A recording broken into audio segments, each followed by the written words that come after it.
The courthouse steps baked under the late March sun heat, shimmering off concrete that hadn't seen rain in weeks. Vivian Hartwell stood with her son's hand gripped in hers, watching men in pressed suits cluster around the auctioneer's podium. Her fingers traced the edge of the envelope in her pocket. $73.18. Everything left after the foreclosure, the divorce settlement that barely covered 2 months of groceries, the endless stream of bills that had swallowed her teaching salary whole. Nathaniel shifted beside her, 12 years old, but carrying himself with the careful stillness of someone much older.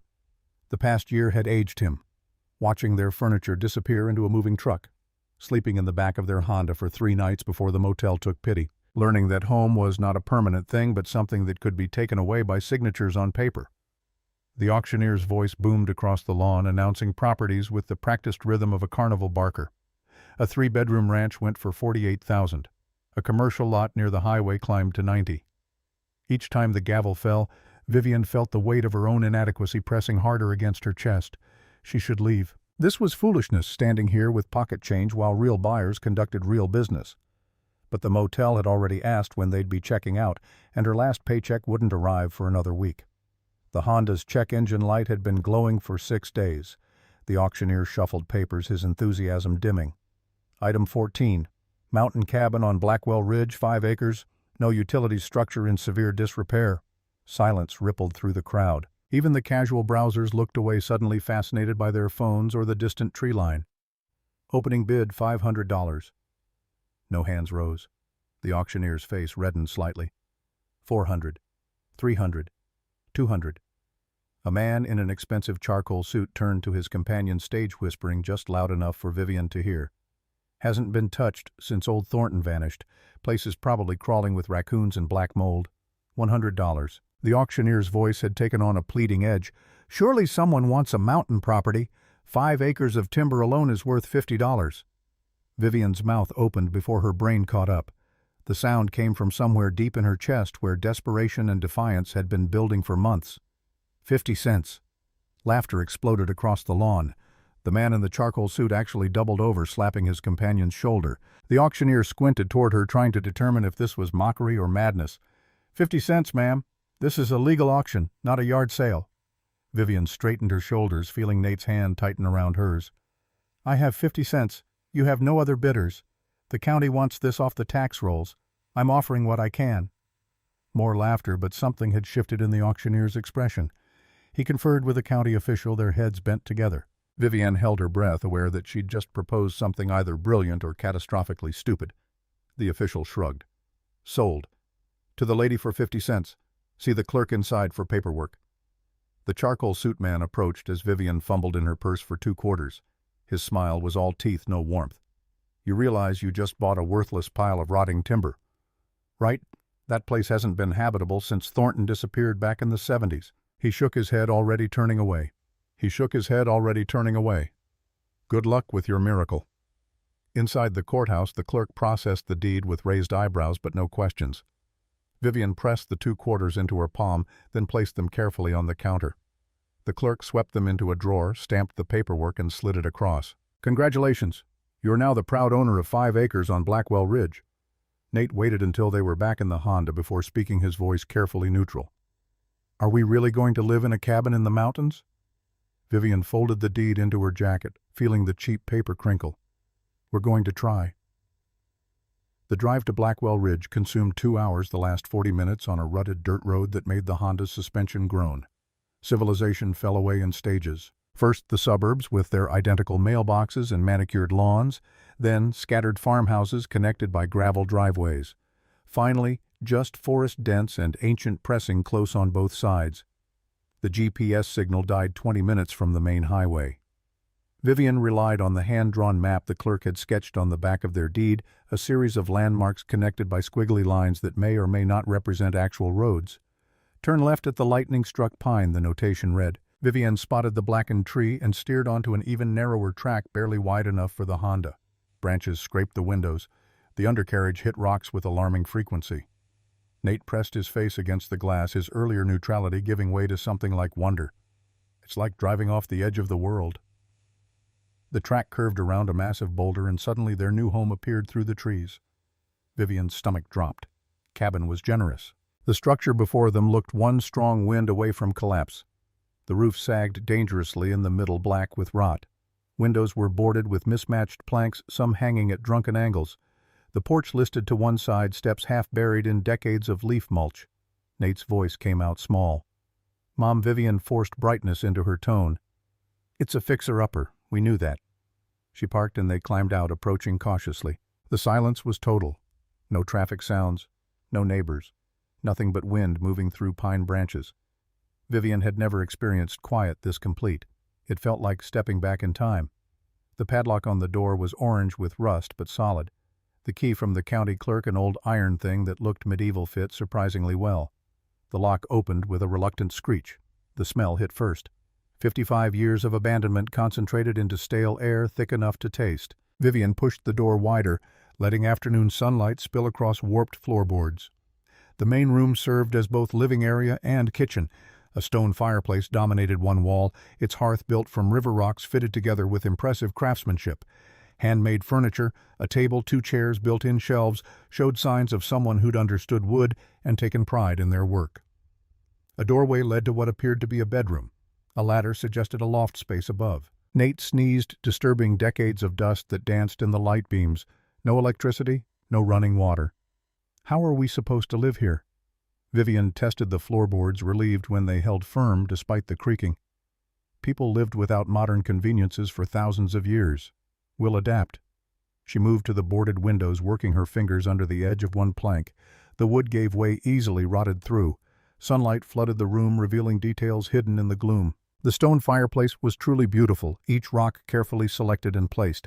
The built-in shelves held a few abandoned items, a coffee can full of rusty nails, a water-stained notebook, some geological survey maps rolled and tied with string. The bedroom was smaller but had its own window facing east. Like the front room, it showed signs of careful construction and long neglect. Built-in shelves lined one wall. A metal bed frame sat empty, springs rusted but intact. Nate ran his hand along the windowsill, tracing something carved into the wood. JT 1967. Vivian leaned closer, examining the careful letters. Someone had taken time to mark this place to claim it as their own. The previous owner, maybe. The clerk mentioned someone named Thornton. They spent the remaining daylight hours taking inventory. The property included roughly 5 acres of wooded land sloping down toward the sound of running water. A creek maybe 200 yards behind the cabin. An outhouse stood at a discreet distance, its structure questionable but potentially salvageable. The forest pressed close on 3 sides, mostly pine and oak, creating natural boundaries. Inside, they swept decades of dust from the floors, uncovering solid hardwood beneath. They removed the remaining boards from windows, allowing cross-ventilation to clear the musty air. The furnishings were sparse but serviceable. Most importantly, the roof had leaked in several places, but the basic structure remained sound. Someone had built this cabin to last. As sunset approached, they unrolled sleeping bags on the freshly swept floor.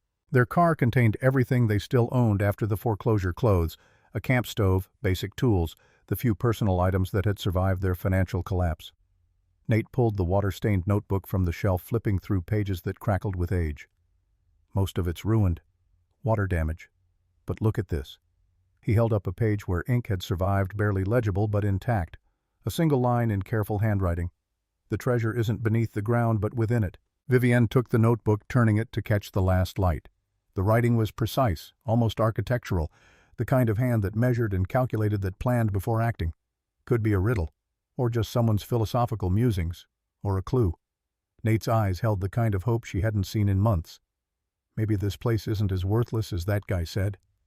Vivian tucked the notebook into her bag, filing away the mystery for later consideration. Their immediate concerns were far more practical than riddles. That night, lying in her sleeping bag as darkness enveloped the cabin, Vivian listened to unfamiliar sounds. In the city there had been constant background noise, traffic, neighbors' air conditioning, the electronic hum of modern life. Here silence occasionally broke for an owl's call, leaves rustling in the breeze, the distant gurgle of the creek. Different, but not worse. Beside her, Nate's breathing had settled into sleep's rhythm. Despite everything, the divorce, the foreclosure, the desperate 50-cent gamble, her son seemed at peace. That counted for something. Vivian pulled out her worn leather journal, a birthday gift from Nate, before everything fell apart. Its pages now contained careful lists and calculations, tracking every expense, mapping their uncertain future. By lantern light, she began a new entry. Day 1 at Blackwell Ridge. Cabin worse than expected but structurally sound. Roof needs immediate repair, 3 leaks identified. Creek approximately 200 yards south, water appears clean but requires testing. Outhouse structurally questionable but workable. No sign of wildlife intrusion. Found initials JT 1967 carved in bedroom windowsill. Mysterious note about treasure within the ground. Tomorrow explore property, fully locate water source, assess outhouse inventory, salvageable materials. Priority roof repair before next rain. She closed the journal, extinguished the lantern, and lay back in the darkness. For the first time since the divorce, they had something that was truly theirs. Not borrowed, not rented, not held at the mercy of someone else's decisions. That had to count for something. Morning light filtered through uncovered windows, geometric patterns sliding across the wooden floor. Vivian woke with the sun, a habit formed during the months when every hour mattered in the scramble to rebuild their lives. Nate still slept curled in his sleeping bag, dark hair falling across his forehead. She allowed him this peace. Outside, mountain air carried a sharpness that cleared her head. Standing on the porch, more stable than it appeared, Vivian surveyed their property. Forest pressed close on 3 sides, mostly pine and oak with undergrowth creating natural boundaries. To the east, the land opened slightly, offering views across the valley to distant ridges layered in blue haze. She followed the sound of water pushing through undergrowth until the creek appeared. 8 feet wide, running over smooth stones with occasional deeper pools. Vivian knelt beside one such pool, dipping her hand into water so cold it made her fingers ache. Her chemistry knowledge would be useful here, testing for contaminants, understanding purification processes, recognizing potential hazards. Returning to the cabin, she found Nate awake and examining the stone fireplace with curious hands. The hearth was solid, built from river rocks fitted together without mortar. The chimney appeared intact, though Vivian made a mental note to check for cracks or blockages before risking a fire. Together they explored more thoroughly in the revealing morning light. The main room's dimensions became clearer, roughly 20 feet square, with the kitchen area defined by a wood stove and a dry sink along the north wall. The back bedroom was half that size, with its built-in shelves and the window bearing those carved initials. The latter led to a loft space just large enough for storage or perhaps a sleeping area once they confirmed its structural integrity. As they moved a heavy cabinet to better access one of the windows, something fluttered to the floor. A yellowed sheet of paper, folded and brittle with age. Nate picked it up, carefully unfolding it to reveal a single line in faded handwriting, the same precise script from the water-stained notebook. The treasure isn't beneath the ground, but within it. The same message written twice. Not random philosophical musing, then. Someone had wanted this phrase found, had placed it carefully where future occupants might discover it. Vivian studied the handwriting, the careful formation of each letter. Could be about mining. These mountains have a history of silver extraction. She tucked the paper into her journal, adding it to the growing collection of mysteries. But practical concerns demanded attention. They spent the morning retrieving belongings from the Honda and setting up the camp stove on the porch for a simple breakfast. Vivian had packed their remaining food with care: oatmeal, dried fruit, canned beans, rice pasta, powdered milk. Enough for 2 weeks if they were careful. By then, she needed a plan for replenishment. After eating, they tackled the most urgent task: assessing roof damage. Without a ladder tall enough, Vivian cautiously climbed onto the Honda's hood, then used the porch roof as a step to reach the main roof. The wooden shingles were worse than feared. Many had rotted completely through. Others hung loose, ready to fail with the next heavy rain.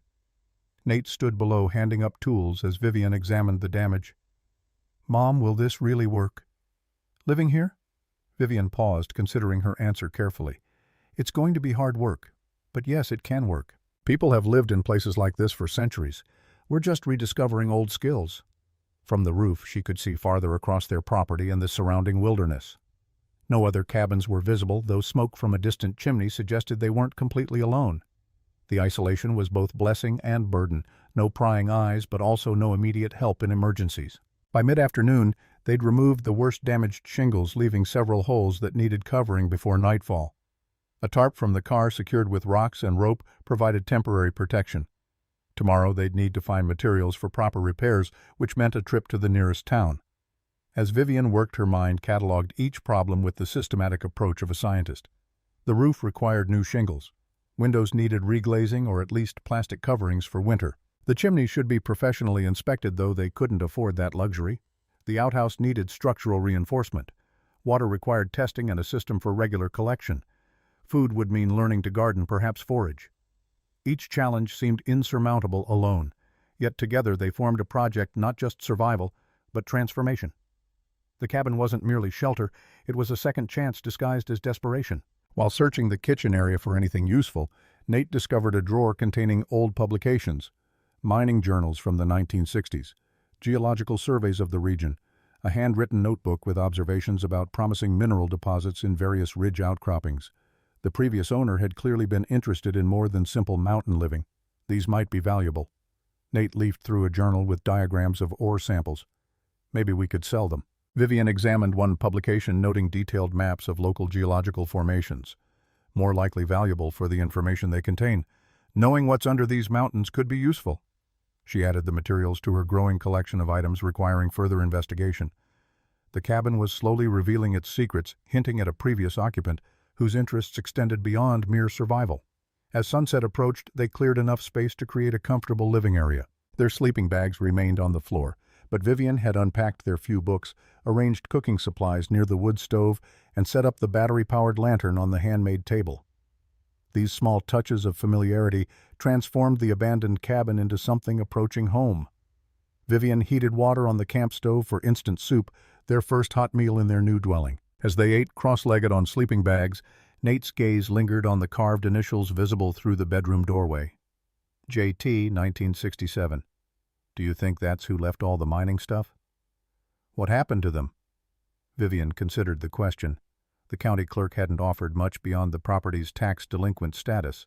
Just another mystery to solve. We'll find out more when we go into town tomorrow. She opened her journal, noting their progress and planning tomorrow's tasks with methodical precision. Roof temporarily patched. Windows cleared. Found geological publications suggesting mining history. Creek water collected for testing. Tomorrow drive to Pineville, roofing materials, basic groceries information about previous owner. Ask about water testing chemicals. That night, exhaustion from physical labor brought deep sleep. Vivian dreamed of mountains with veins of silver running through stone, of water flowing clear over precious metals, of treasures hidden in plain sight. The cryptic message echoed through her unconscious mind. The treasure isn't beneath the ground, but within it. The trip to Pineville the next morning proved both enlightening and frustrating. The nearest settlement was 22 miles away, a small mountain community clinging to the highway like a barnacle to a ship's hull. The hardware store occupied a weathered building that had probably stood since the 1950s. The owner, a weathered man in his 60s, raised his eyebrows when Vivian mentioned Blackwell Ridge. "You're living in old Thornton's place. That cabin's been empty since the early 70s. Most folks figured it would collapse eventually."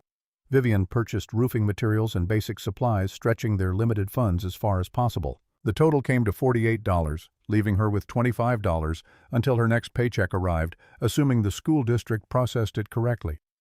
"Do you know anything about Thornton?" The initials J.T. are carved in one of the windowsills, dated 1967. The store owner, his name tag read. Henry Foster leaned against the counter, his expression contemplative. James Thornton, geologist or mining engineer, something like that, showed up here in the mid-60s, kept mostly to himself. Smart fellow by all accounts, but odd. Spent all his time in the mountains mapping and taking samples. Then one day, March of '71, he just wasn't around anymore. Some say he struck it rich and moved away. Others think the mining companies came after him. Most likely story is he died up there alone and the wilderness took him.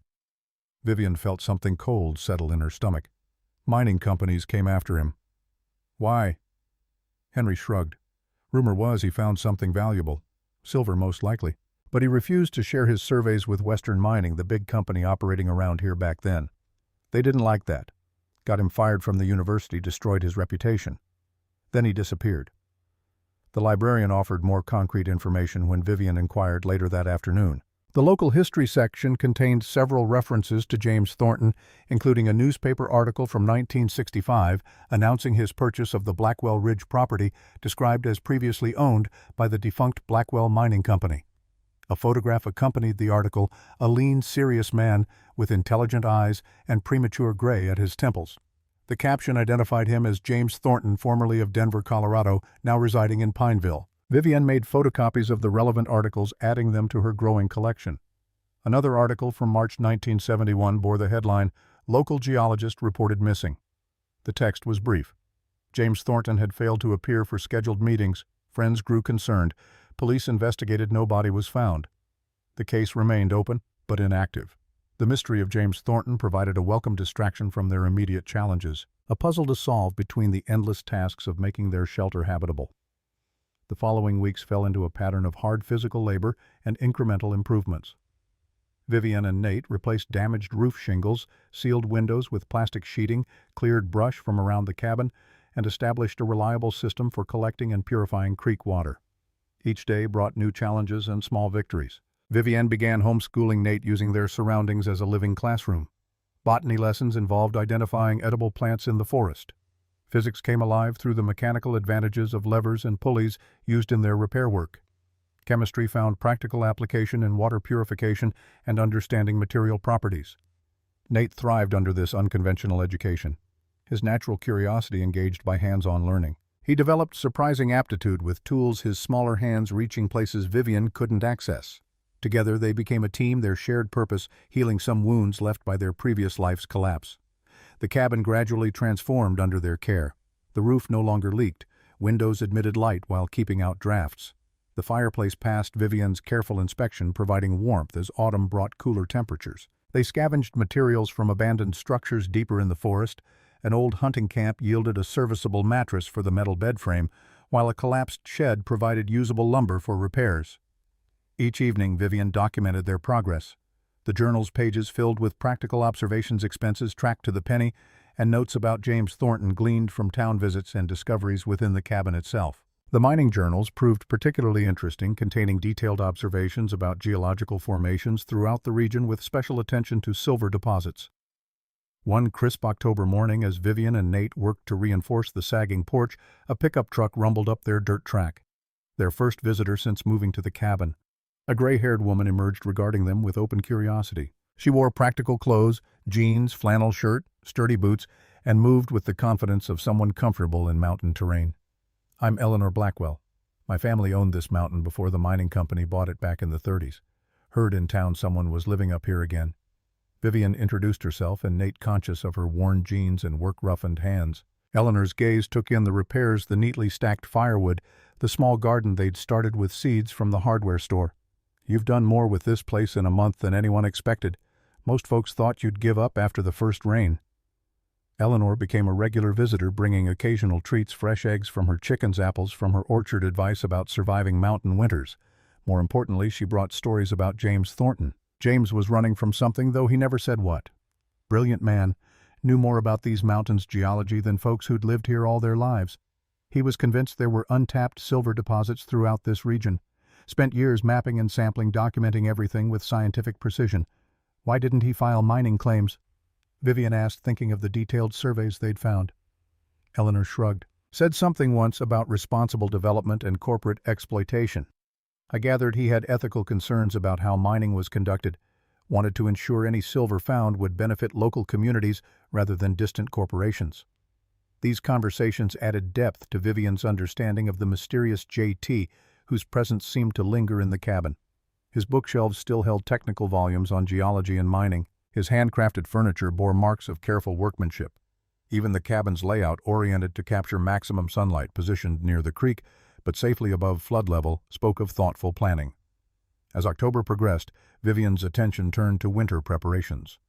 Eleanor's warnings about mountain snowfalls added urgency to their work. They gathered and split firewood, insulated the cabin's walls with materials salvaged from the abandoned hunting camp, and constructed a root cellar for preserving food. Their financial situation remained precarious. Vivian's small divorce settlement had nearly run out despite careful rationing. She began taking odd jobs in Pineville, tutoring high school students in science, helping at the hardware store during busy periods, editing technical documents for a small engineering firm. These jobs provided barely enough income for essentials, with nothing left for luxuries or emergencies. On a particularly cold afternoon, as Vivian and Nate worked to reinforce the outhouse before winter storms arrived, Nate lost his footing on frozen ground. Reaching to steady himself, he put weight against a rotted floorboard that gave way, suddenly sending him tumbling halfway through the structure. Vivian rushed to pull him free, checking for injuries with terrified hands. Nate seemed more surprised than hurt, brushing dirt from his clothes as he pointed downward. "Mom, there's something down there. Looks like a metal box." Kneeling beside the hole, Vivian directed the flashlight beam into the space beneath the outhouse. What appeared to be a small footlocker sat nestled against one of the foundation posts, partially concealed by dirt and debris. The structure had been built directly over this hidden container, intentional concealment, not coincidence. With careful maneuvering, they extracted the locker without further damaging the outhouse. The metal was tarnished but intact, secured with a padlock that had succumbed to decades of rust and exposure. A firm twist with pliers broke the corroded mechanism. The lid opened with a reluctant creak. Inside, wrapped in oilcloth bundles carefully sealed against moisture, lay a collection that made Vivian's breath catch. Documents, maps, what appeared to be ore samples, all preserved with meticulous care despite 55 years of hiding. Her hands trembled slightly as she lifted the first bundle, unwrapping the protective covering to reveal papers that had maintained remarkable preservation. Mining claim certificates prepared but never filed, detailed topographical maps with locations marked using symbols and coordinates, letters written in careful handwriting addressed but never sent. And beneath it all, a leather-bound journal with initials embossed on the cover. J.T. James Thornton. Nate whispered, peering over Vivian's shoulder at their discovery. The implications crystallized slowly. James Thornton hadn't merely been interested in the region's geology. He had discovered something significant enough to document exhaustively, something he had chosen to hide rather than claim publicly. Nate carefully lifted a small leather pouch from the bottom of the locker. Inside were dozens of rock samples, each labeled with coordinates and dates. Several displayed distinctive metallic gleam that Vivian recognized from her chemistry background. Silver ore. Apparently, high-grade specimens based on visible content. They carried their discovery back to the cabin, spreading contents across the handmade table for proper examination. The maps revealed landscape mapped with scientific precision, elevations, water sources, geological formations, all documented with professional skill. Several locations were marked with symbols that, when cross-referenced with Thornton's journal, indicated silver deposits of varying richness. The journal provided narrative context.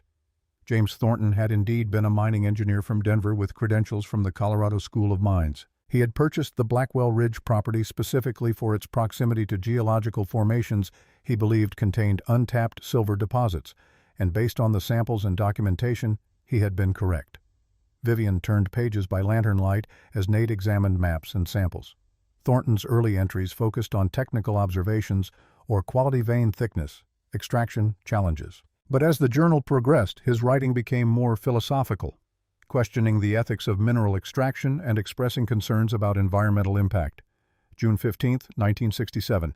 The silver content in today's samples exceeds anything previously documented in this region. Conservative estimates suggest commercial viability far beyond initial projections. Yet I find myself increasingly concerned about what mining operations would do to this landscape. Standard extraction methods would devastate the watershed for decades. August 3, 1967. Another letter from Western Mining Corporation today. Their offers grow more substantial with each communication. They sense the value of my research but understand nothing of its broader implications.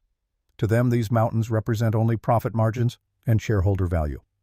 October 17, 1967. Made the decision today to withhold my findings from public record. Instead of filing claims immediately, I will complete the documentation and preserve everything for future consideration. Perhaps in time, extraction technologies will advance to permit responsible development. Until then, the silver remains safer in the ground than in corporate ledgers. The final entries described Thornton's methodical concealment of his research, careful wrapping of documents, construction of hiding places throughout the property, the decision to leave sufficient clues that someone committed to the place might eventually discover what he had found. February 28, 1971. I leave this record for whoever follows, whenever that may be. The silver deposits documented herein are real and substantial. They represent wealth that could transform lives, but only if approached with respect for the land that holds them.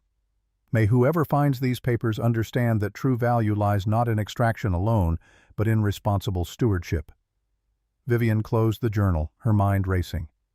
James Thornton had discovered commercially viable silver deposits throughout the region. He had documented everything necessary for legal claims, then deliberately hidden that information rather than sell it to corporate interests or exploit it himself. And now, through pure chance, a 50-cent auction bid, a rotted floorboard, a stumble that information had come to them. Nate's voice broke through her thoughts, expression caught between excitement and uncertainty. Does this mean we're rich? Vivian looked at the materials spread across the table, the culmination of one man's life work potentially worth millions, if the silver deposits were as substantial as Thornton's documentation suggested. Yet the journal also contained clear warnings about ethical complexities, concerns that resonated with her own environmental awareness. It means we found something important, something James Thornton thought was worth protecting. We need to understand exactly what we've discovered before making any decisions. She opened her own journal, making notes with methodical precision that had become her anchor through uncertainty. Found hidden documents from James Thornton, detailed maps of silver deposits throughout region, mining claim certificates prepared but never filed. Journal expressing ethical concerns about extraction methods. Need to research current mining law, environmental regulations, verification of deposit locations, legal status of potential claims after 55 years. That night, after Nate had fallen asleep, Vivian remained at the table reading more of Thornton's journal by lantern light.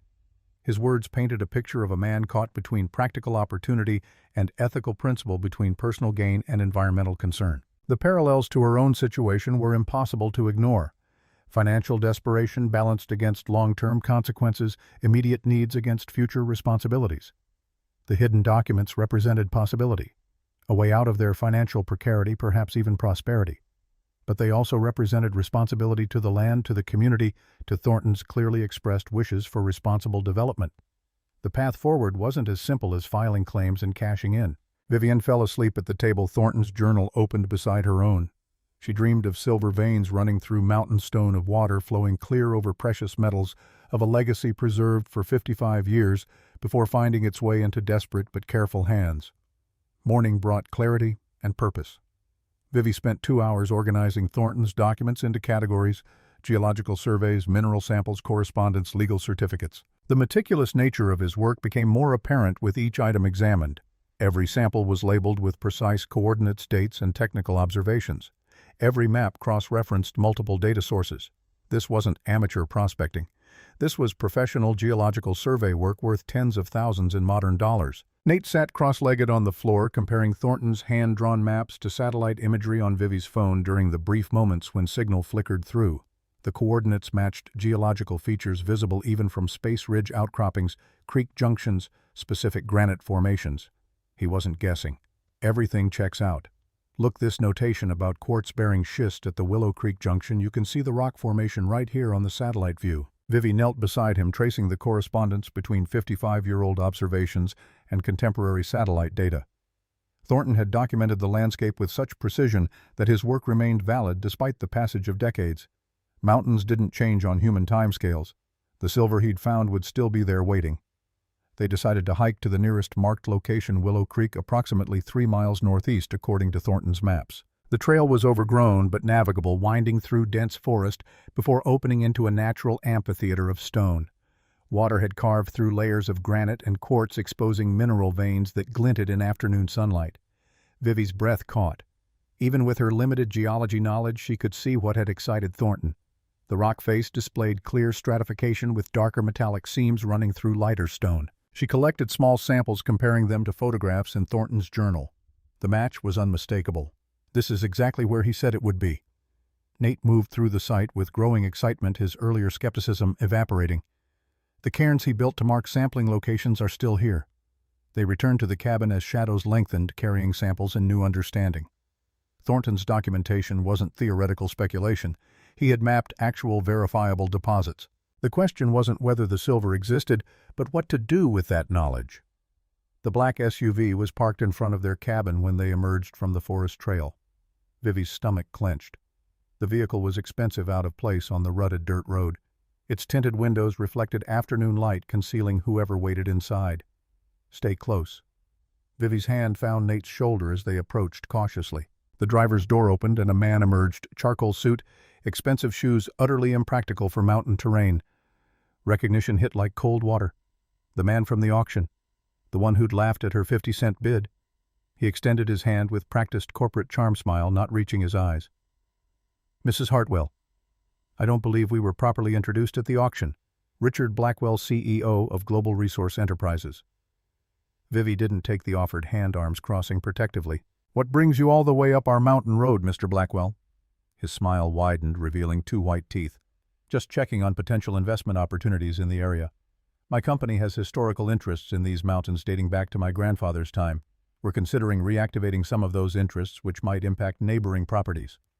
His gaze swept over the cabin, taking in their repairs, the newly reinforced porch, the garden plot they'd cleared. Something calculating flickered behind his corporate facade. "You've put considerable work into this place. Admirable, if perhaps misguided. This region has significant mineral potential that a small residential holding can't properly develop." Vivi kept her voice level, though her heart hammered. "We're quite happy with our home as it is.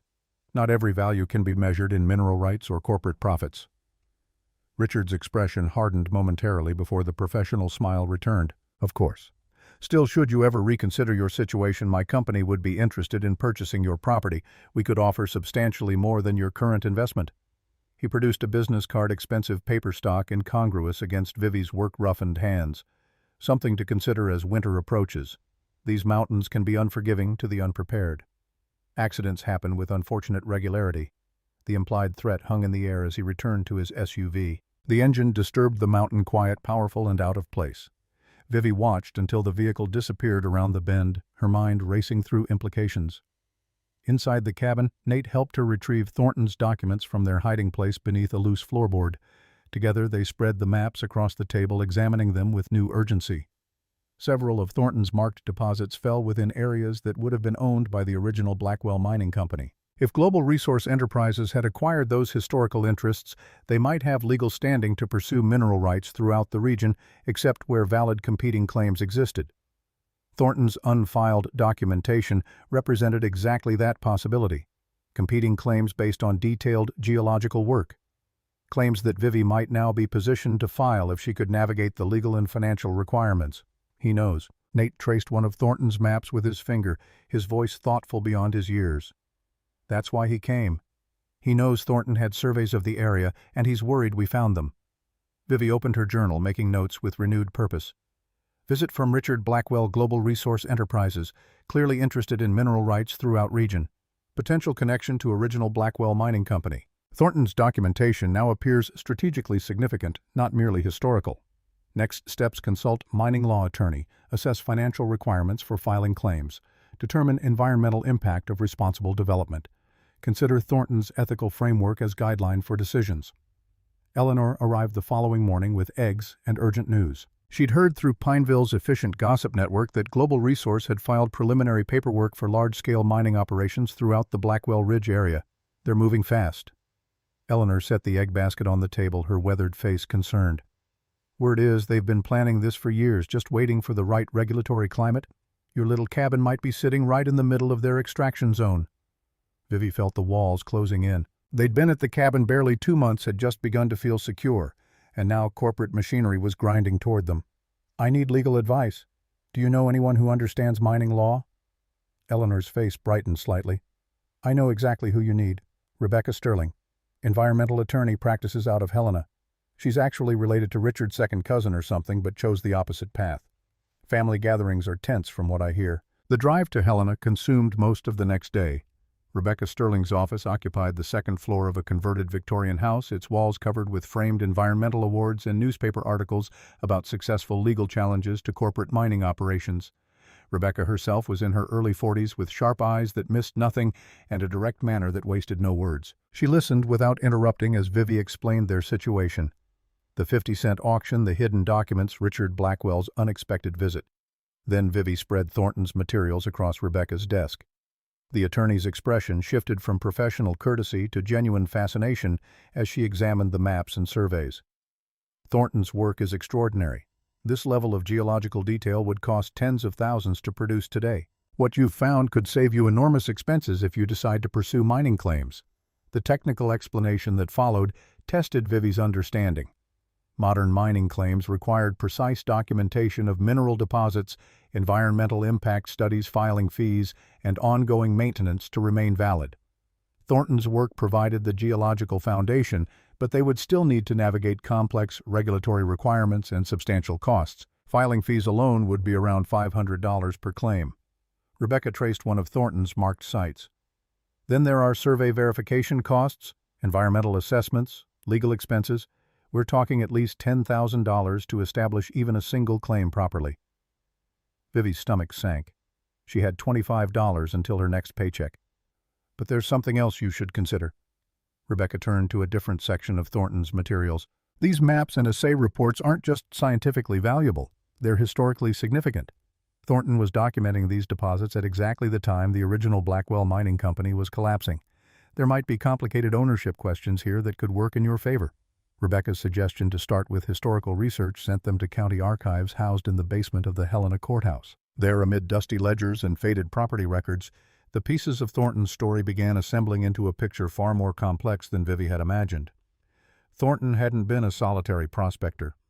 According to employment records from 1965, he'd been hired by Western Mining Corporation to conduct geological surveys of the Blackwell Ridge area. His credentials were impeccable master's degree from Colorado School of Mines, 5 years experience with major mining operations in Colorado and Nevada.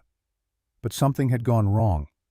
A letter from Western Mining dated October 1966 formally accepted Thornton's resignation, noting irreconcilable differences regarding corporate environmental policies. 6 months later, Western Mining filed a lawsuit against Thornton for fraudulent misrepresentation of survey findings. Court records showed Thornton had won the case decisively, with the judge noting that Western Mining had failed to provide any evidence of fraud. University of Colorado employment records told another part of the story. Thornton had been hired as an assistant professor of geology in January 1967. By December 1968, he'd been dismissed despite positive performance reviews. The official reason cited budgetary constraints, but a notation in the margins referenced pressure from major donors regarding Dr. Thornton's public statements on mining industry practices. The missing person report from March 1971 was brief and disturbing. James Thornton, age 41, had failed to appear for scheduled meetings with his attorney. Friends reported his Denver office had been broken into, files disturbed. Police investigated the Blackwell Ridge cabin, finding it secured but containing no items of value or evidence of foul play. The case remained open but inactive. Most chilling was the signature on the police report. Lead Detective Robert Blackwell. Vivi's hands trembled as she photocopied the document. Blackwell. Rebecca examined the signature. Richard's father.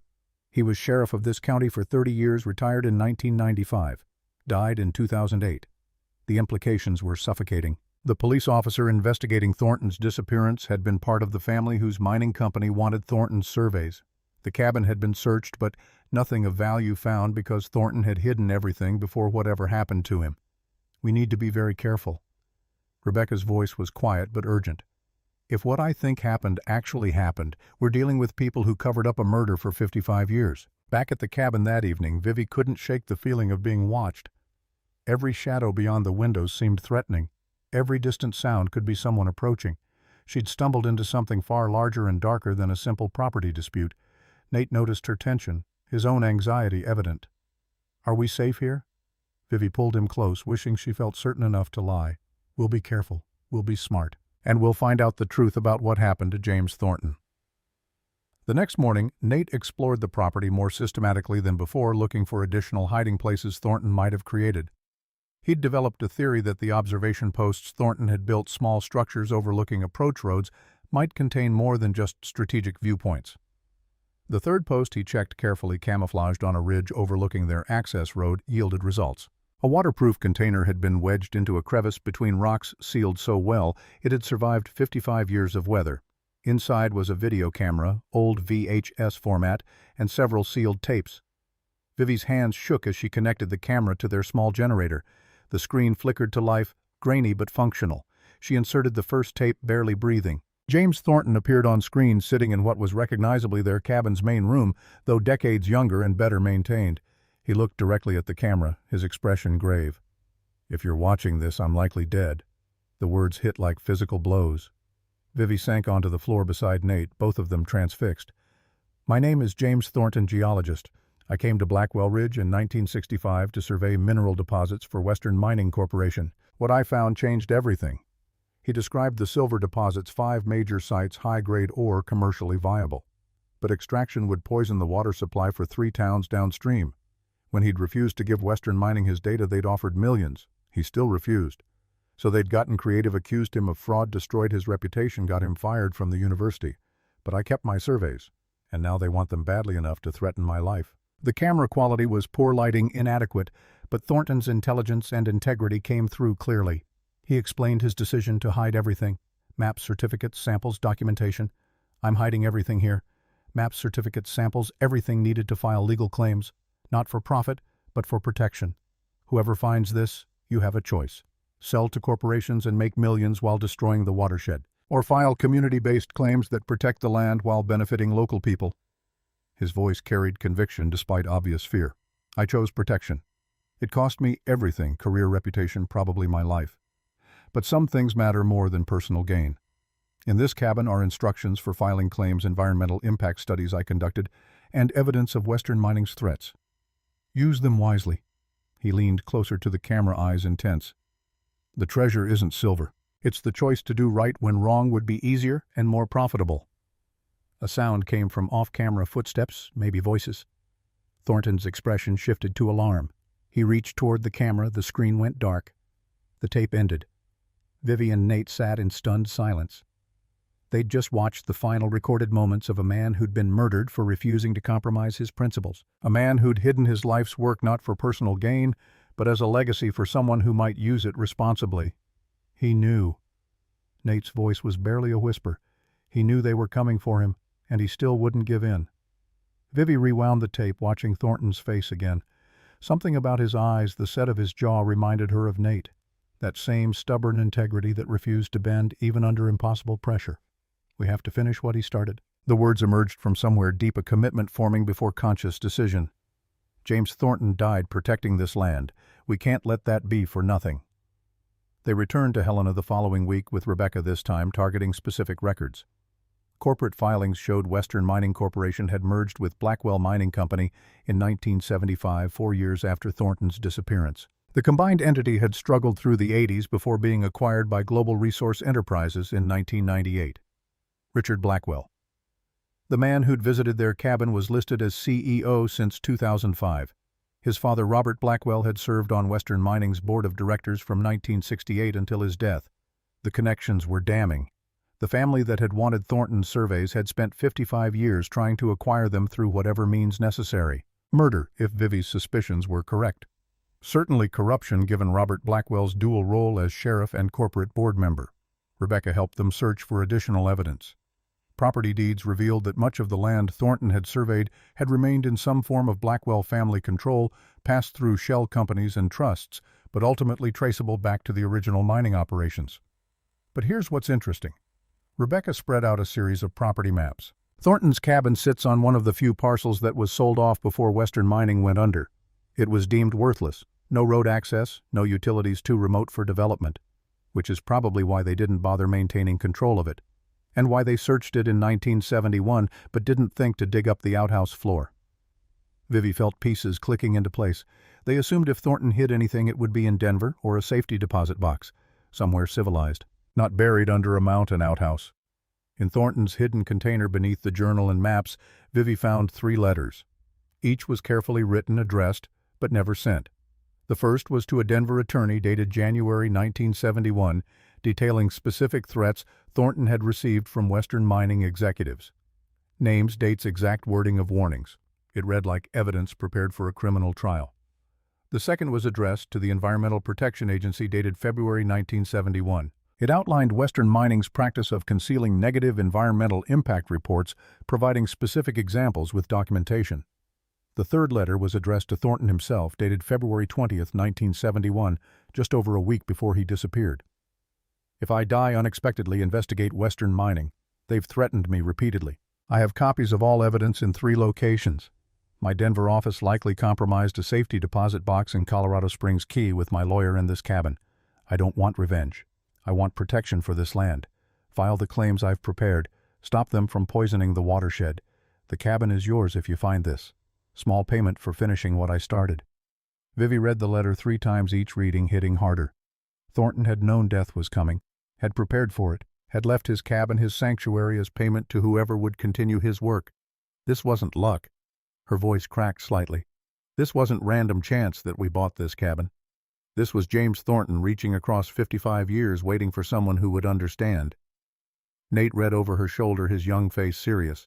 He trusted that the right person would find it eventually. Someone who needed shelter badly enough to buy a worthless cabin, but had enough integrity to use his work the right way.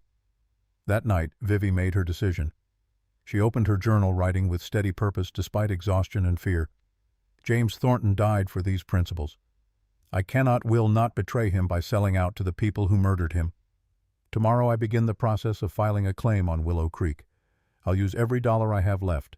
I'll take every risk necessary. Because some things matter more than safety or comfort. Sometimes doing right means betting everything on a dead man's dream. Eleanor helped arrange a meeting at the Grange Hall Pineville's community center. Word had spread about Global Resources mining permits, and concern was building among locals who remembered how mining companies had devastated other watersheds in the past. The turnout surprised Vivi. Over 100 people crammed into a space meant for 60. Ranchers, teachers, small business owners, retirees. People whose lives depended on clean water and intact ecosystems. Jake Morrison, a weathered rancher in his 60s, stood to address the crowd. My family's worked this land for 3 generations.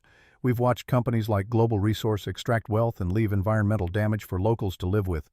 Vivian Hartwell isn't just fighting for her claim. She's fighting for all of us who want responsible development instead of corporate exploitation. He pulled out his checkbook. I'm pledging $5,000 toward her legal defense fund. Who's with me? Hands rose across the room. Pledges came in, amounts large and small. $100 from a retired teacher, $2,000 from the owner of the hardware store, $500 from a young couple expecting their first child. By evening's end, over $38,000 had been committed. Vivi stood before the gathered community, emotion tightening her throat. When I bought that cabin for 50 cents, I was just looking for shelter. I never imagined finding myself in this fight. But James Thornton left his documentation for a reason. He believed the mineral wealth of these mountains should benefit local communities, not distant corporations. With your help, we can honor his vision. An accountant volunteered to manage the legal defense fund.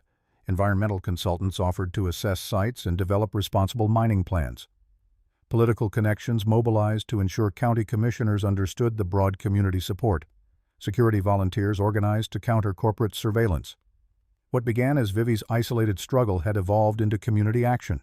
The Sullivan Resource Cooperative was formally established that night, named for the values Thornton had died defending. But Global Resource Enterprises responded to community mobilization with increased pressure. Surveillance teams became more numerous and obvious. Administrative challenges multiplied, sudden inspections, permit questions, zoning concerns that had never existed before. Most alarmingly, Vivi received notice that David, her ex-husband, had filed for emergency reconsideration of their custody arrangement. The petition cited reckless endangerment through inadequate living conditions. The timing and language mirrored Global's corporate strategy so precisely that Rebecca had no doubt who'd orchestrated and financed the legal action. They're attacking on all fronts now, Rebecca explained during a strategy session at Eleanor's home where secure communication was possible. The custody challenge is particularly concerning. Family courts operate independently from mining claim proceedings. Even if we're winning on mineral rights, you could still face separation from Nate. The threat struck at Vivi's deepest vulnerability. Her scientific mind had approached the mining claim as a complex problem to solve, but the prospect of losing Nate transformed the conflict from abstract legal principles to visceral primal fear. Eleanor's weathered face set in determined lines.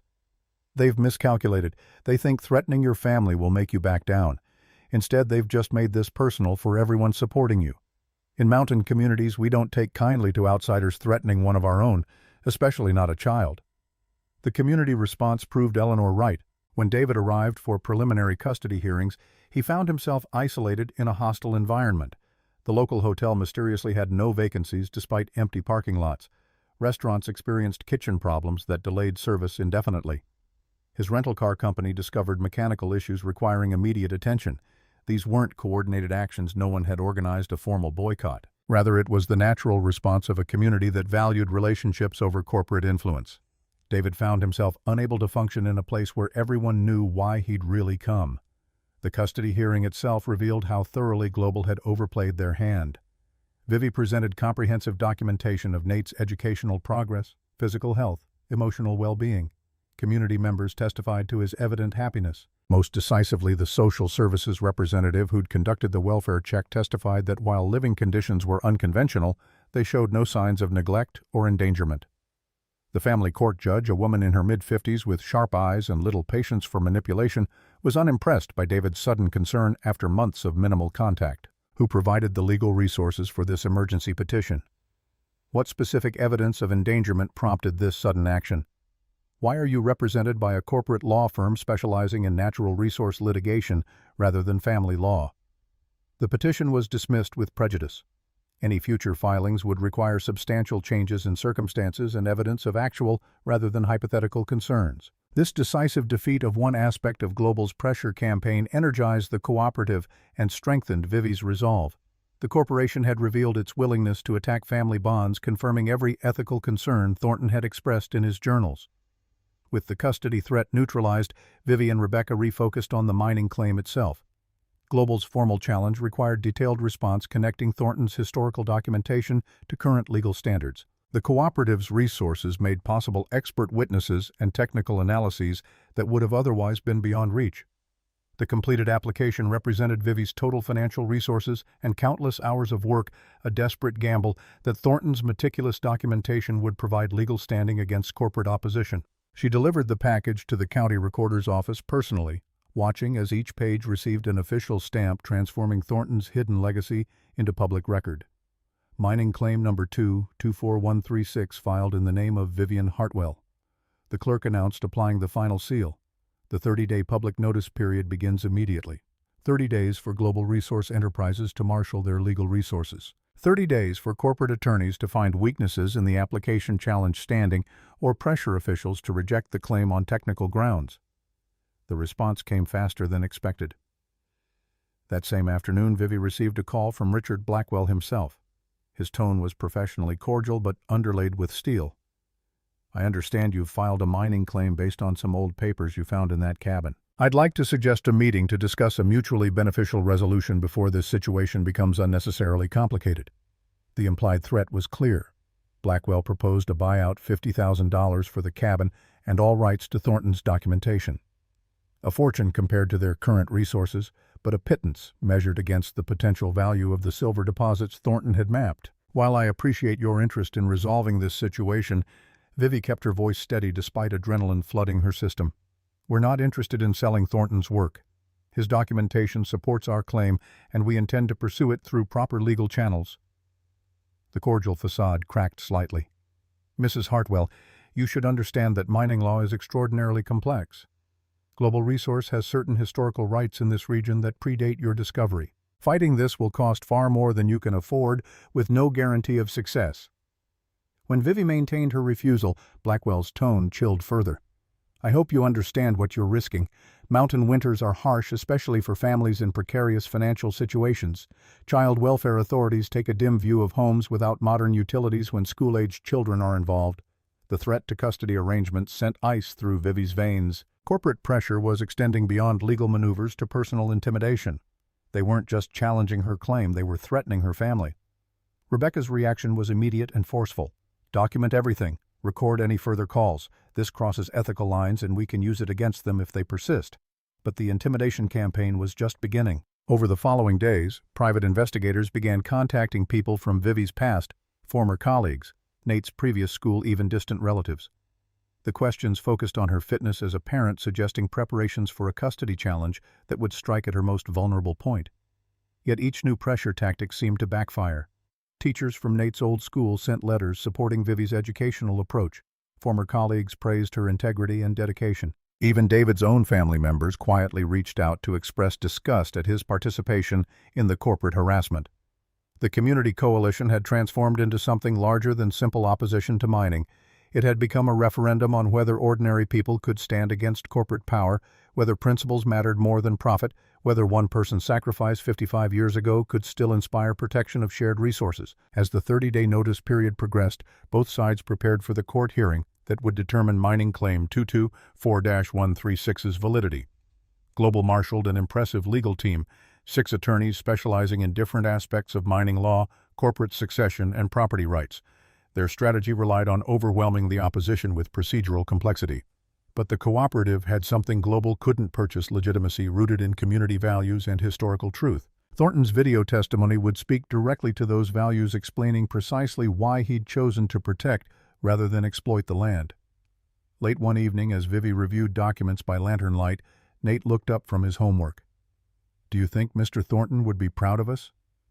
Vivi considered the question carefully, thinking of the man she'd never met but had come to know through his journals, his careful documentation, his final desperate video recording. I think James Thornton would be grateful. He died alone, believing his work might never be found or understood. Now, 55 years later, a community has formed around his principles. That's more than he could have hoped for. She returned to Thornton's journal, reading an entry from early 1971 that felt particularly relevant. I know the risks I'm taking. I know they may kill me for this. But if I surrender my principles out of fear, I'm already dead in the only way that matters. Better to stand for something and fall than to kneel for safety and live ashamed. Those words had been written by a man who knew death was approaching but refused to compromise. A man who'd chosen integrity over survival, principle over profit, community welfare over personal gain. Vivi closed the journal, her decision crystallizing into certainty. Whatever came next, legal battles, corporate pressure, financial hardship, she would honor Thornton's choice. Some things were worth fighting for even against impossible odds.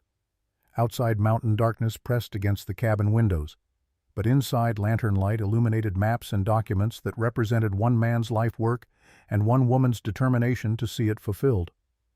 55 years had passed, but the fight James Thornton began was finally truly joined.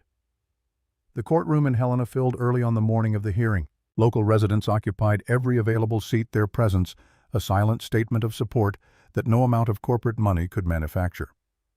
Vivi sat at the plaintiff's table beside Rebecca, watching Global Resources' legal team arrange their materials with the precision of a military operation. 6 attorneys in matching Navy suits, each handling a different aspect of the challenge: mining law, corporate succession, environmental regulation, property rights, historical precedent, procedural technicalities. Their strategy was transparent: bury the opposition under an avalanche of legal complexity until resistance became financially and mentally unsustainable. Judge Margaret Stone entered at precisely 9 o'clock. She was 65, with steel-gray hair pulled back severely and eyes that had seen every courtroom trick attempted over 4 decades on the bench. Her reputation for impatience with corporate intimidation tactics had been one reason Rebecca felt optimistic despite the odds. The judge surveyed the packed courtroom, her expression unreadable. This is Mining Claim 224136, Hartwell versus Global Resource Enterprises. Before we begin, I want to make clear that this court will not tolerate theatrics, intimidation, or procedural gamesmanship from either side. We're here to determine facts and apply law, nothing more. Lead counsel for Global Resource stood a man named Marcus Williams, whose billable rate probably exceeded Vivi's annual salary. He began with the confident authority of someone accustomed to winning. Your Honor, this case is straightforward despite plaintiffs' attempts to complicate it through emotional appeals. Global Resource Enterprises holds legitimate historical rights to mineral extraction throughout the Blackwell Ridge area, rights that predate any claims based on documents of questionable provenance found in an abandoned structure. He detailed Global's corporate lineage, the merger of Western Mining and Blackwell Mining in 1975, subsequent acquisitions, continuous maintenance of mineral rights through proper legal channels for over 50 years. His argument was technically proficient, designed to make Vivi's claim appear opportunistic and legally baseless.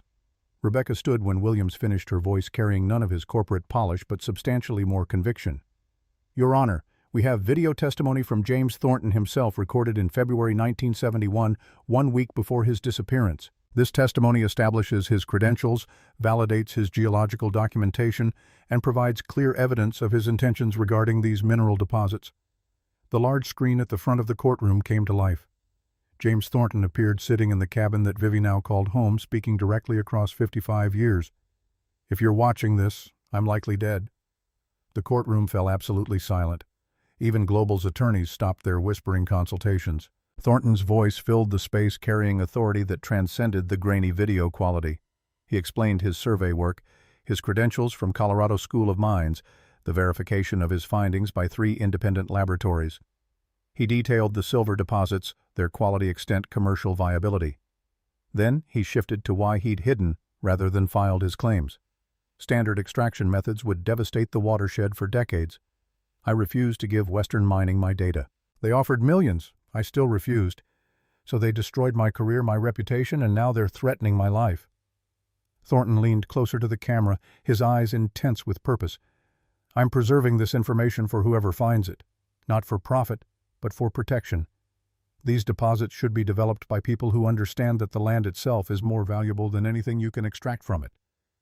The sound from off-camera footsteps, voices, and Thornton's sudden alarm, his hand reaching toward the lens, the screen going dark. No one moved for several seconds after the video ended. The silence held weight as though Thornton's presence had physically entered the courtroom. Judge Stone's voice was carefully controlled. "Mr. Williams, your client claims superior rights based on partnership agreements with Richard Sullivan. Please explain how those agreements remain valid after Mr. Sullivan's death in 1970 and the subsequent dissolution of the Family Mining Consortium." Williams recovered his composure, launching into explanations about corporate succession agreements and documented transfer of rights. But something had shifted. The judge's questions grew sharper, more skeptical.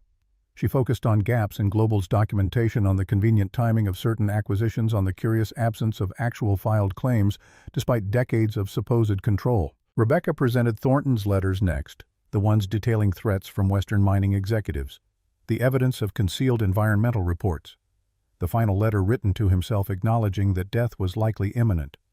"These letters were never sent, Your Honor, because James Thornton was murdered before he could mail them."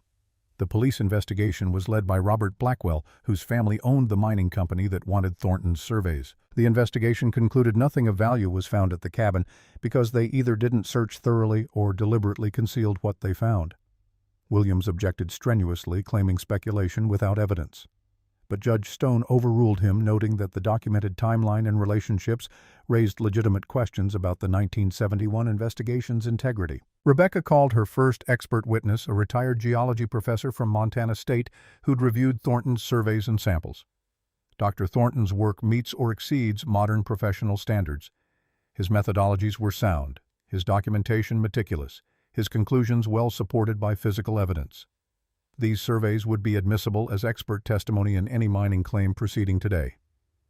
Global's attorneys cross-examined aggressively, but the expert stood firm. Thornton's work was legitimate, valuable, and scientifically valid.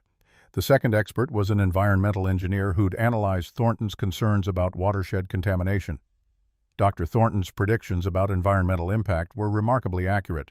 Modern extraction in this region has produced exactly the kind of groundwater contamination he warned about in 1967. His environmental impact assessments demonstrate sophisticated understanding of hydrology and long-term ecosystem effects. When Rebecca rested her case, Judge Stone called a brief recess. Vivi stepped outside into crisp November air, her hands shaking slightly from adrenaline and exhaustion. Eleanor appeared with coffee, her weathered face cautiously optimistic. "You're doing well in there. The judge is listening, really listening. That video of James, you could have heard a pin drop." Nate emerged from the courtroom where he'd been sitting with Jake Morrison, his young face serious. The lawyers for Global keep looking at each other like they didn't expect this, like they thought it would be easy. When court resumed, Judge Stone addressed the assembly with the careful deliberation of someone who understood the broader implications of her ruling. This court finds that James Thornton's documentation provides legitimate foundation for new mining claims. His video testimony establishes clear intention for community-based development that protects environmental resources. His professional credentials and methodological rigor are not in dispute. She paused, letting the weight settle. Global Resource Enterprises has failed to prove superior rights to the disputed mineral deposits. The evidence suggests that Western Mining Corporation, Global's corporate predecessor, engaged in threats and intimidation against Dr. Thornton. The 1971 police investigation, led by an officer with direct family ties to the mining company, raises serious questions about potential cover-up of criminal activity. Williams stood quickly, attempting to interrupt, but Judge Stone continued without acknowledging him. Furthermore, Dr. Thornton's decision to withhold his surveys from public record does not constitute abandonment.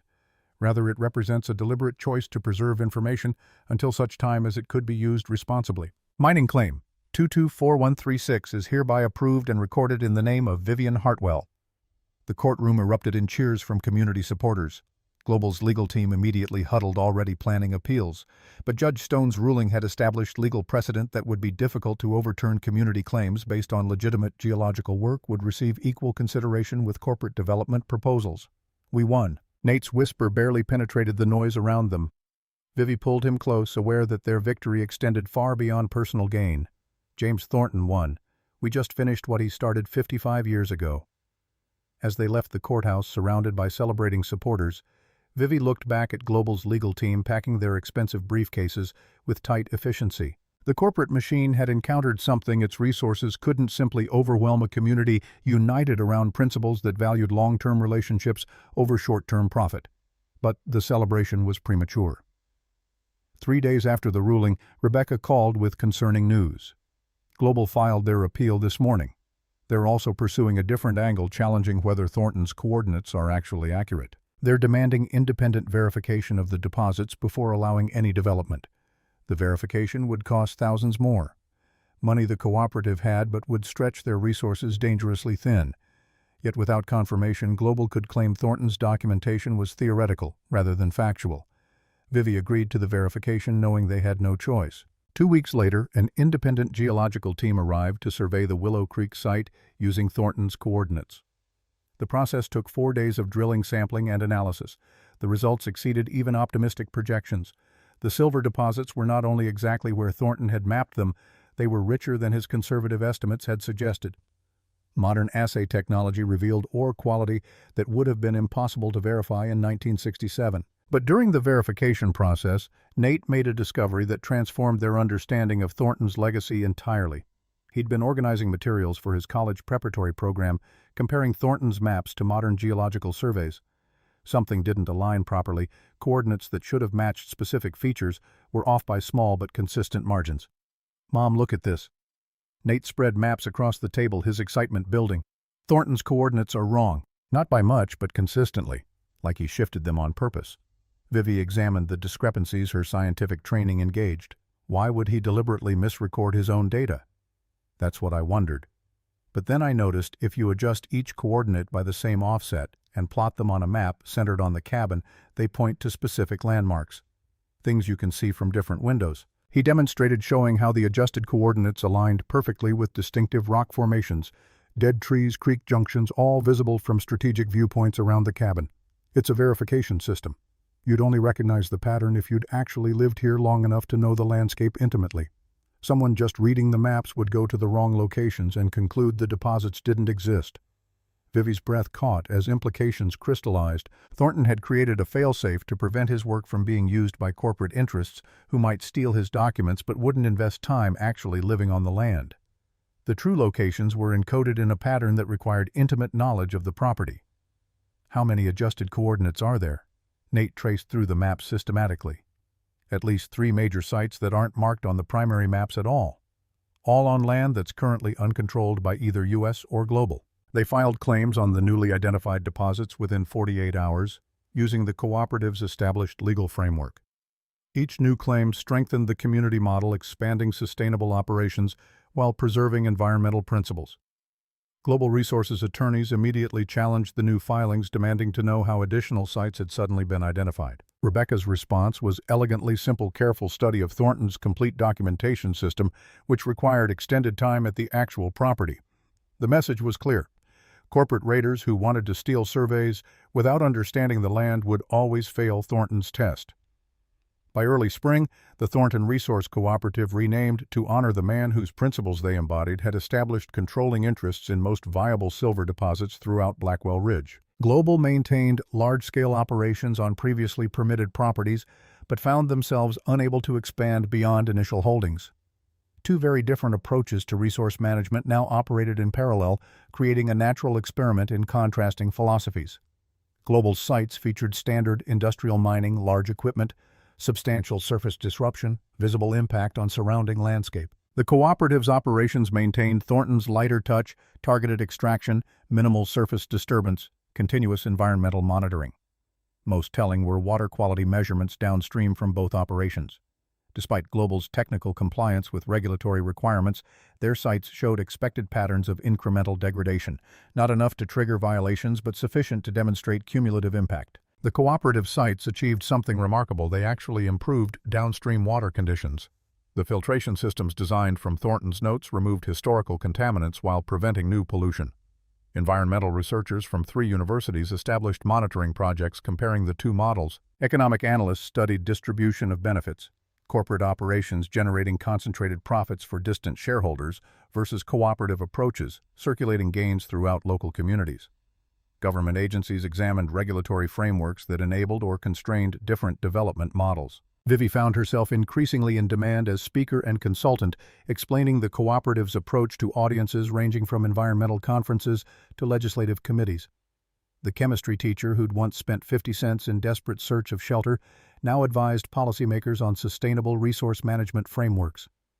Nate thrived in this environment. His application to Colorado School of Mines, Thornton's alma mater, had been accepted for early admission despite being 4 years younger than typical applicants.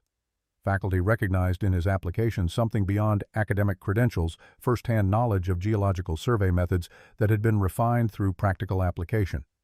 The cabin itself had transformed from desperate shelter to comfortable home.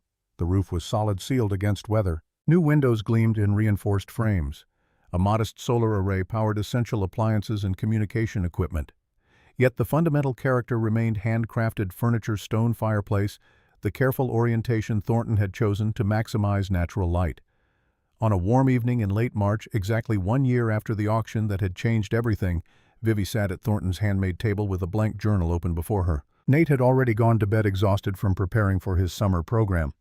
Outside, spring peepers sang in the creek bottom, their chorus marking the return of life after winter's dormancy. She began to write not in her usual practical notation style, but as a letter to a man she'd never met, but had come to know through his words, his work, his sacrifice. Dear James, we did it. 55 years after you disappeared, justice finally came. I found your cabin with my last 50 cents. Found your journals, your videos, your warnings, found the truth about how they killed you for refusing to sell your soul. But I also found your courage, your belief that one person with principles can make a difference, your faith that someday someone would finish what you started. Nate is going to Colorado, your school. He'll study geology like you. But more importantly, he'll carry your lesson that true treasure isn't silver but integrity. The cabin isn't abandoned anymore. It's alive with your legacy. Every day I sit at the table you built, look through windows you installed, walk on floors you laid, and feel your presence. You were a stranger. I never met you.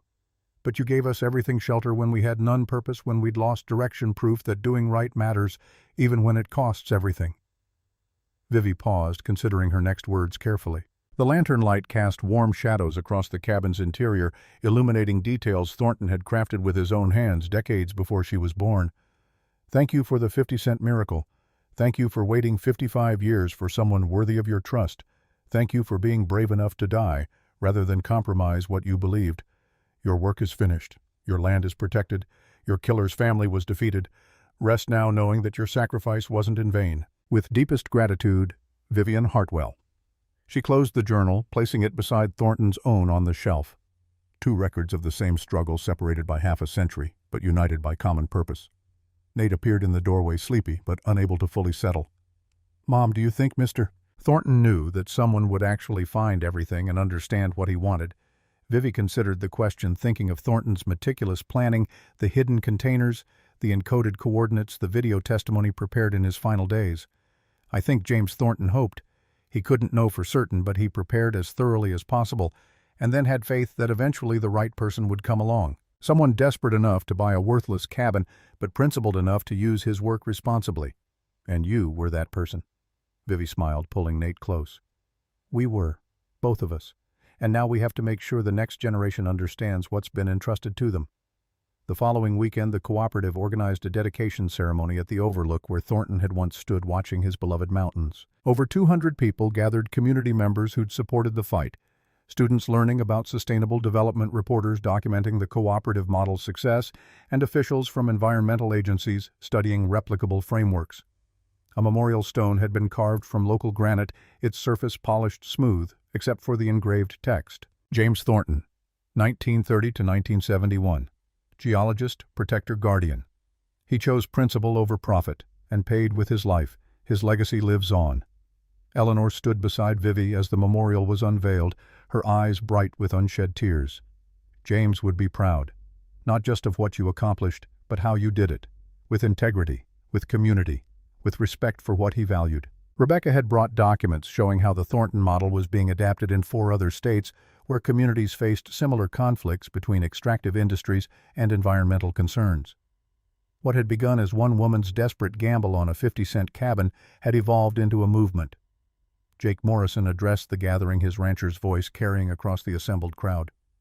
55 years ago, a man stood alone against corporate greed and paid with his life. Today we stand together proving he was right, that there is another way. That people who love the land can develop its resources without destroying what makes it valuable. James Thornton planted a seed that took half a century to sprout. Now it's our job to make sure it grows. As the ceremony concluded, Vivi and Nate walked to the memorial stone, touching the carved letters that spelled out Thornton's name. The stone would weather here, becoming part of the landscape Thornton had died protecting. Future generations would pass it, learning his story, understanding that ordinary people could stand against extraordinary pressure when principle mattered more than safety. Nate's voice was quiet, reflective. When I'm at Colorado studying the same subjects he studied, I'm going to remember why it matters. Not just the science of finding resources, but the wisdom of using them right. That evening back at the cabin, Vivi stood on the reinforced porch watching sunset paint the valley in shades of amber and rose. The cooperative's operations were visible as small structures integrated carefully into the landscape. Global's industrial sites sat contained within permitted boundaries, their expansion blocked by the network of community claims that surrounded them. The corporate approach and community alternative coexisted now, neither defeating the other, but offering stark contrast in methods and outcomes. Time would tell which model proved more sustainable, but the early evidence favored Thornton's vision. Inside, Vivi prepared one final journal entry for the day. 1 year since the auction. 1 year since 50 cents bought everything that matters. The cabin stands strong. Nate thrives. The cooperative grows. James Thornton's dream lives. I've learned that treasure takes many forms. Sometimes it's silver in the ground.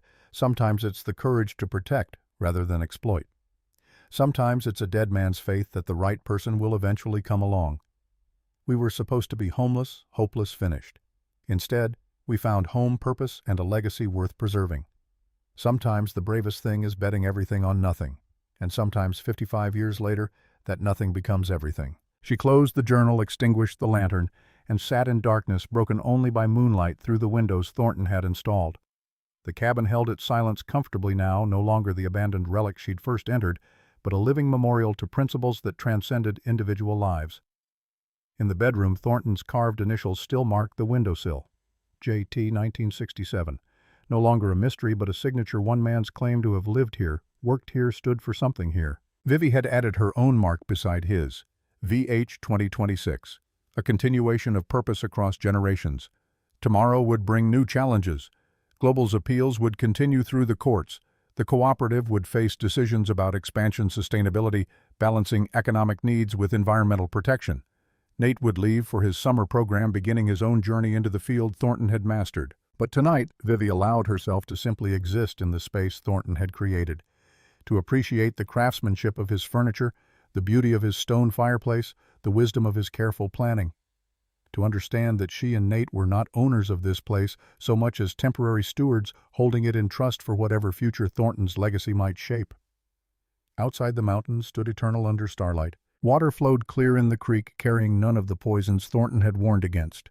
Wind moved through pine branches with the same sound he would have heard during his final nights alive. Somewhere in those mountains, Thornton's body likely remained taken by wilderness when corporate threats became lethal action. He'd died alone, unknown, believing his work might never be found or understood, but he'd been wrong about that final isolation. 55 years late, a community had formed around his principles. His name was spoken with respect. His work guided sustainable development. His sacrifice had not been wasted. Vivi stood moving to the window that faced the overlook where the memorial stone now stood. She couldn't see it in the darkness, but knowing it was there brought comfort. "Rest easy, James. Your watch is over. We've got it from here." The words were whispered to empty air, but somehow the cabin seemed to hold them, as though Thornton's spirit had been waiting 55 years to hear someone acknowledge his sacrifice and promise to continue his work. Morning would come with its demands and challenges, but tonight, in a cabin bought for 50 cents and transformed into a fortress of principle, Vivian Hartwell and her son slept secure in the knowledge that sometimes miracles do start with crazy, and sometimes the dead speak wisdom that the living desperately need to hear. The treasure Thornton had promised was never silver. It was the choice to do right when wrong offered easier paths, the courage to stand alone when everyone else had been bought, the faith that truth and principle would eventually prevail even if victory came decades after death. That treasure Vivi had claimed.